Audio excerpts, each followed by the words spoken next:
उम्मुल मोमिनीन हजरत आयशा रज़ियल्लाहु ताला अन्हा से रिवायत है कि आप सल्लल्लाहु अलैहि वसल्लम ने फरमाया कि हरस बिन हशाम नामी एक शख्स ने नबी करीम सल्लल्लाहु अलैहि वसल्लम से सवाल किया था कि या रसूल अल्लाह, आप पर वही कैसे नाजिल होती है। आप सल्लल्लाहु अलैहि वसल्लम ने फरमाया कि वही नाजिल होते वक्त कभी मुझको घंटी की सी आवाज महसूस होती है और वही की ये कैफियत मुझ पर बहुत शाक गुजरती है।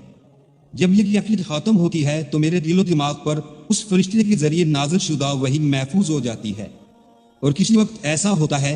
कि फरिश्ता बशक्ल इंसान मेरे पास आता है और मुझसे कलाम करता है, बस मैं उसका कहा हुआ याद रख लेता हूँ। हज़रत आयशा रज़ियल्लाहु ताला अन्हा का बयान है कि मैंने सख्त कड़ाके की सर्दी में